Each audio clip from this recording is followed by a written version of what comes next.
Hello again. Welcome to another edition of Arts and Ideas. I'm Sue Swinand. And today we're coming to you from a very cool place. We are in the Spaulding R Aldridge Heritage Gallery at Alternative's Whitinsville complex. And that is right in the center of Whitinsville, 50 Douglas Road in Massachusetts. The Whiten Mill dates back to around 1826, and it's been beautifully restored and has become a community cultural hub in Central Mass. Alternatives has a long history in the community serving individuals with developmental or psychiatric disabilities. The complex includes a state-of-the-art performance center, art gallery, and a beautiful riverfront plaza where free summer concerts take place. Check out some of their events online. There's a lot going on here. My guest today is an educator and an artist in various media, Michael Frassinelli, and he has a show here in the Heritage Gallery, which is just fantastic in the true sense of the word. It's so engaging and so comical in some ways. I loved it. Thank you so much for coming, Michael. My pleasure. I really appreciate your coming in. Before we go into any concepts or purposes of your work, I just wanted you to tell the people a little about what they're looking at. Sure. So for about the last 12 years, I've been making sculpture out of piano parts. And I started as a challenge to myself. I had this old piano, and I said, what could I do to make things out of every single part? And so in the process, I developed a kind of a narrative whereby the objects I was making looked like artifacts. And this fictional civilization emerged called the pianistas. And so the objects that you see... Pianistas. Pianistas. So the objects that you see could be from common objects that were used, like tools and weapons. They could be ceremonial objects and masks. But anything you see sort of in a natural history exhibit from a culture, I can recreate just by using piano parts. So I loved when you were talking about how the pianistas, who were these mythical people, or so it might be that they're mythical people. I love the way they made everything that they needed in their whole existence out of piano parts, just the way the Western Indians made or the Plains Indians made everything out of the buffalo parts. So let's look at some of those objects. Now I know you play a bit of piano.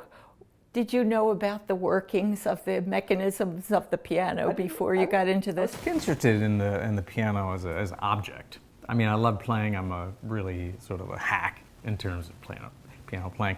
But the first piano that I had wasn't really good enough to play, and that's why I decided to take it apart. But the pieces were so fascinating. The pieces are fascinating. So you think about a piano, and it was engineered to make sound beautifully, and using the best materials possible: copper and iron and cast iron and wood and different exotic woods and ivory and ebony. And so the materials that make up the piano are sometimes even more fascinating than the mechanisms, although the mechanisms, again engineered to make sound, have this kind of animatronic look, like automatons from the 19th century. But after they're not used to make music, they still have a... They're so purposeful. Purposeful and beautiful, but strange because you don't know what it was made for when it's out of context. So the whole idea is repurposing. Exactly. It's something. like a big recycling project. We were talking a little bit before about just as a sculptor, just taking two objects and putting them together and how they converse with each other and affect the meaning when you add a new element and it starts to take on a different meaning, and it's great fun. I can tell you have a lot of fun doing these too. I do, and a lot of my work's always been a little bit of humor, but it really starts with the materials, and so finding these materials led me to some of the forms that I've created. In the past, I've made sculpture out of different things. Oh, mostly sure, the found materials objects. lead you. What else have you done in the past? I've done series made out of typewriter parts and old games, board games and such. Found objects that are more like sort of abstract. When I came upon this project, there's so many different kinds of materials in the piano. Quality that is really materials. fascinating, from the thin wire to really heavy laminated piece of wood, again to very heavy cast iron. So, But you were also a mask carver, and what else? well, I did some performance work, and also I was a set designer for about 10 years out in California. So I did mask making, and so I was interested in mask design and performance, and I saw a lot of examples of that in Native American installations in the Northwest Coast and also in Alaska. And that's really where I got my inspiration for a lot of this series of these masks and objects that were made by Inuit Eskimo people who didn't have a lot to work with. And so I went there in 2003 and saw an exhibit in Anchorage where it showed the possibilities of making things out of very little and being very well, that's the creativity ingenuity. of it, when you have to come up with a solution of how do I make this with what I have. Exactly. And that's the creative challenge of it. And it's creative too because some of it is for just artistic purposes, and some are for ceremonial purposes, but some are just practical. So how do I make an axe out of parts that it's not easy to find iron and mill it, and what kind of wood kind of So floated you up? had a very diverse background because I saw you were a ship's carpenter and you were a set designer so all of this kind of comes together very nicely for the work you do. Well, the series is satisfying because I like creative writing, I'm a graphic designer, an illustrator, and I love humor and performance, and so all of these things. And a musician, we've made some performances out of musical instruments that I've designed and created. That actually play. Right, so we created traditional music Yeah. from this. But the interesting thing about his show is it's set up so it looks like you're looking at an exhibit in a natural history museum. And we'll talk about the concept of these pieces a little bit more. First, let's look at a few in particular. Now, these are masks and musical instruments. Tell us Yeah, so the titles, for example. Some of the first objects I made in this series were masks, because again, I was inspired by Inuit masks. And they had this kind of circular format, these kind of concentric circles. This mask is called Annoyed Ancestor Mask. But in the Inuit... Can't you just see the annoyance coming out of its, like its hair standing going... But a lot of these are lifted almost exactly from artifacts from Eskimos. They had these concentric circles made from vines that would wash up on shore. They'd use feathers for these parts of radiating parts of this mask. And in this particular case, they're of course made from piano parts. So these are piano wires that are thick. A low note would be played with these thick wires, and a very high note made by these thin wires. But these objects have a kind of a look that is, you can't quite tell what it's from because it looks like an ethnic artifact, but in some cases it looks like a kind of a modernist sculpture. So I was inspired by those two kind of things coming together. Tell us the title for that one. I love that one. So this elephant mask, Elephant Man War Club. So part of the thing about these objects are that they're not always just one thing. Like this is this skull mask and staff. They could be a weapon and also a musical instrument and a mask at the same time. You could club somebody with that, I'll tell you. You're going to feel that if you get hit over the head with that. It looks kind of Grecian too. Right. Well, so the idea is you're drawing on multiple cultures and how they all have these artifacts that are for the same purposes: instruments, masks, ceremonial pieces, weapons. Exactly. And a lot of it starts from the objects themselves. So this would have been a bracket in what's called the action of the piano. But, you know, human beings have tried to make images of other human beings for centuries. And I just put these things together, it looks like a face. So often these are face-like, and that's why I started with these masks. With little earrings. Get it? Right, these small touches. Again, a very heavy object, but with these kind of delicate additions. I like. Tell us the parts on the Elephant Man. So this from a piano, I think the brand is Story & Clark. I know some of these pianos by heart, but this would have been a leg of a piano. And the pedal.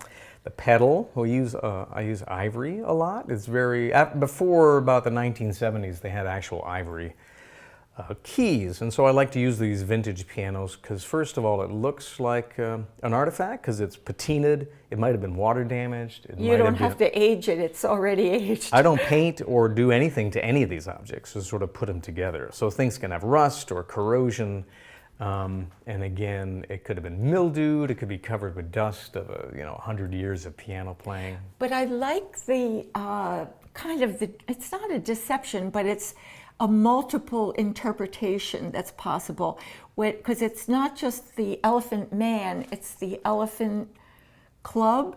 Exactly right. So this could have been picked up and then used as kind of So there's this idea that maybe the historians might identify this inaccurately. Right. So the whole setup, the whole conceit is that this could have been a culture, but the problem with a lot of natural history museums is that they're making up meaning from objects that they have no idea what they were used for. So they can do some research, but it's really someone trying to interpret an object that's out of their culture and then asserting meaning to it. And laying their thoughts on it. But so let's emphasize that the title of this show is The Legend of the Pianistas. So he's creating this whole mythical culture and showing us all these objects that reveal what the people were about. Exactly. And I just love that one. Well, those instruments look like they could actually be played. Yes, they do. I like to make musical instruments. Of course, piano is a musical instrument. Here's an example called a pianjo. They have a tone that's not exactly in the Western tuning system. These also can double as weapons in many cases. So this is one called a spiked lute. And again, the sound is something you have to get used to. But the story goes that if a person was playing this and the audience wasn't liking the performance, you could chase them out of the circle with this spiked object. That was one interpretation of the object, yes. But I think they resemble instruments from different cultures, and they're made of this beautiful wood that's especially that a piano is made out of, Sitka spruce, and all these wonderful strings. There's a lot of repetition of forms in a piano, so these pins that normally hold a piano key, there's 275 of those. There's 88 piano keys, so there's a lot of multiples. So in the work, in these in particular, have a lot of repeated forms. And you've done performance with these, actually. Yeah, so we've done performance art. Created traditional pianista music with an ensemble called the American Pianista Ensemble. Folk musician friends of mine, and we'll perform and stringed instruments, there's percussive instruments, chimes and rattles, and any kind of sound that you can make out of a combination of objects from a piano. And trying to duplicate that mysterious atonal system that the pianistas actually used is all very intuitive, I imagine. Exactly, especially after a culture that didn't have any recorded sounds, that an academic had to try to come up with what the sounds would have been. So that's our attempt. Very cool. Well, here we have a few more of the objects, and I love the way these are displayed like they're in a real natural history museum at the Smithsonian or something like that. And he has these wonderful text panels which give you the most hilarious interpretations and possible histories of these objects. You have to come read the panels. But tell us a little bit about these objects. Sure, and again, a lot of the series has to do with, it has sort of installation art, so it's set up like a natural history museum. So here are some objects that would have been ceremonial objects, some weapons.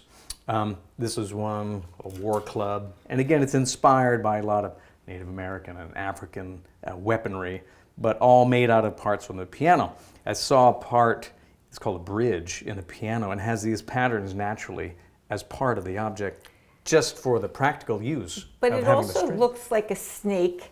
Doesn't it look like a creature as well? I mean, they take on personalities just like the Native American objects do, you know? Exactly. And again, a lot of my work starts from objects themselves. It's like the color of it, the shape and the form. This is called a talking stick. And so it's very delicate, like strings that are used to keep a little hammer after you play a note.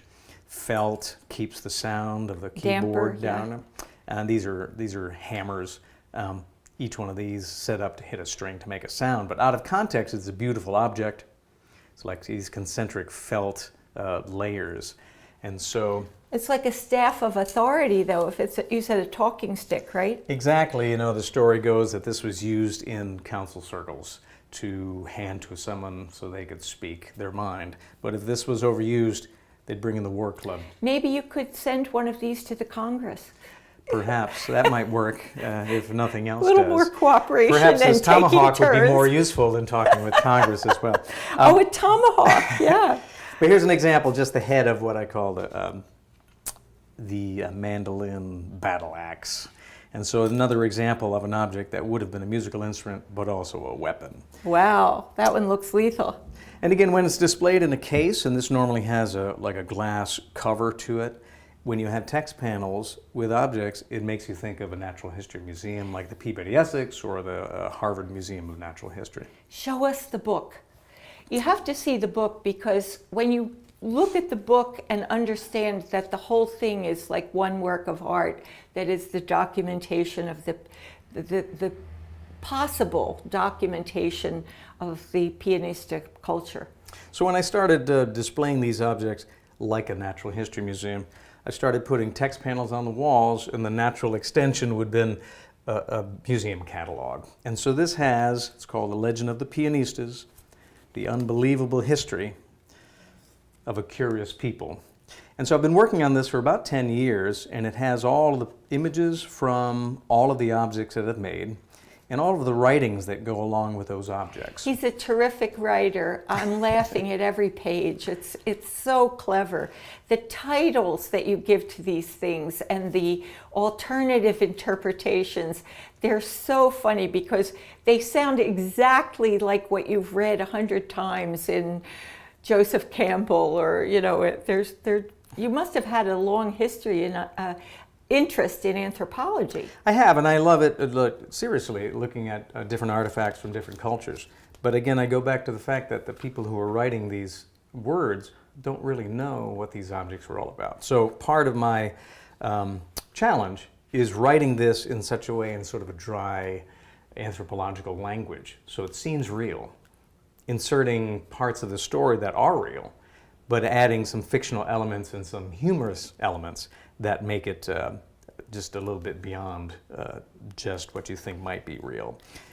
One of my favorite quotes that I saw in the book was one interpretation for the origin of the pianistas and how they came to this continent was that there at one time existed a natural land bridge from the toe of Italy to Cape Cod.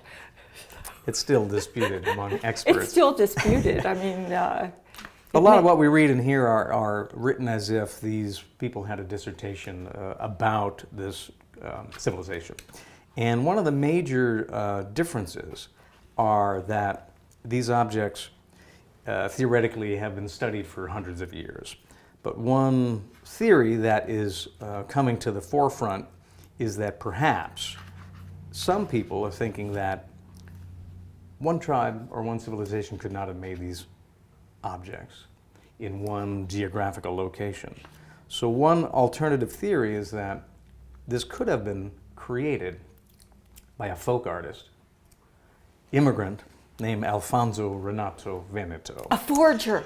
A forger. Basically, he's known in pianista circles as a copycat artist. So first he was thought to have made certain objects in the style of the pianistas. But And some you people, have a picture of the forger in the book. Now, Exactly who right. is that guy?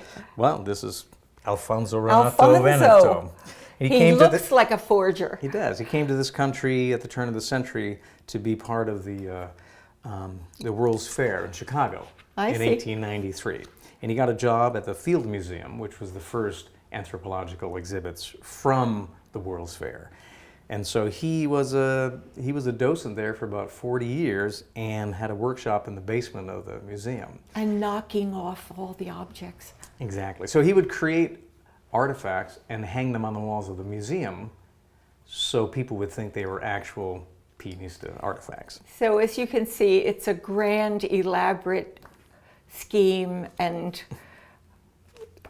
working it all out is great fun for your mental exercise. Certainly is for me. And the funny part is, I want to look at some of the paintings too, but you say that his sister, who was a student at the Arts Institute of Chicago, was the one who may have forged the paintings. Right. So let's look at some paintings. Sure. Well, here we have some paintings, and these are your more recent works, right? Exactly, right. So part of the thing in this whole series is trying to duplicate a kind of approach to like an anthropological exhibit. And one of the kind of noted artworks that come out of the history of, say, Native Americans and other cultures are official portraits that they would have of, say, chiefs and members of the tribe. And so I love painting as well as sculpting. And this was a part of the series that was kind of missing. And so I started doing it for two reasons. First of all, it kind of replicated a style from George Catlin and Charles Bird King and these like mid-19th century artists who went out to the field, observed Native Americans in the field, or in Washington when they came to talk to a treaty just before that treaty was broken, they would be painted by these artists. As historical exactly. reference, yeah. And so in the Smithsonian, at the Catlin Gallery, you have all these beautiful paintings. I started doing this as well because several of these masks I don't have anymore. They were either destroyed or sold, and so this is a way to show the image of this artwork in another format. And so, but the paintings have taken on a new part of the narrative as well, and so... But it's the irony of putting the mask on the portrait of the person that's being documented, you know, and they're no longer visible, but you're looking at his masks of the pianistas instead. Go ahead. Right, and some of the humor comes in the fact that these figures that are wearing these masks are of different races and different ethnicities, and it's slightly random. So it's, can you believe that this was one civilization? Or more likely, the theory goes, these paintings were made by the sister of Benito. And so this would have been... There's something fishy about them, and it must be a forgery. So here we have the last of the Pianista chief's portraits. So this is a painting that there's a lot of controversy because originally it was thought to be, in fact, a portrait of a Pianista chief. However, some experts believe that it could be painted by none other than Anna Maria Veneto. I think it's original. And it's has a lot of the aspects of the civilization. This is a traditional ceremonial outfit, has a war club. In the distance, you can see an image of the Pianista Observatorium, which is a large structure. And made out of piano parts. But the painting itself is made out of,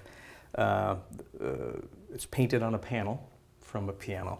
The frame is all made out of piano parts. That is the piece that lifts up off the keys. And the outer frame that kind of alludes to these gilded frames of the 19th century is made out of the cast iron harp. And so it's maybe the heaviest painting in Western civilization. You know, I wanted to mention too that your work really has all the earmarks of postmodern thinking in it. I don't know whether you came on that intentionally or you're just a voice of our times that happens to play around with questions of authenticity and questions of originality and all the things that postmodernism did, quoting the past and parodying and it's just a mind trip. It really is. Well, it's true. I mean, it's set up as this conceptual piece based on sort of traditional anthropological museums. Do you of the 19th consider century. yourself a conceptual artist then? I do. I mean, it literally is a concept. But my art is often founded in objects to make sculpture, and then in painting. So the concept came after the building up. What I love is that the objects are sufficient in and of themselves. Like, you don't have to know the concept. The object is still lovable and intriguable and intriguing and engaging, and you'll find this a very engaging show. I just noticed that it actually says Pianista Piano Company, New York on that. These are metal, aren't they? Yes, yeah. Well, the secret's out. Yeah, and these are piano keys, of course, the ivories for his little skirt. And I actually was in that little observatory house when you displayed that at Elm Park in Worcester. Right. And so this piece has a lot of history in it that even I can relate to in present day. Exactly, but we just don't know if it's real history or made up history. So that's part of the whole concept of the exhibit and the series itself. So if you want to play around with these ideas and see some of the other wacky concepts this guy has come up with, you want to go to his website and you can read the history. What do you call the book again? Exactly, the Legend of the Pianistas. So all of the stories are there on the website in a virtual version of the catalog. And I saw that you're going to have that on Amazon as well. That's right. It'll be available on Amazon soon. So you can actually buy that little book, which has all the images of the works that he's done and all the controversial interpretations by various scholars. And it's terrific. I just loved reading it. And we want to tell people when your show ends here also. Yeah, so September 2nd. And so it runs here at the Heritage Gallery through then. And you can check Alternative's website to find the hours. Okay, well, I think that I've enjoyed every minute of this, and I really appreciate your taking the time to show us your work. Well, thank you very much. Thanks again for joining us, and we hope to see you another time on our next edition of Arts and Ideas.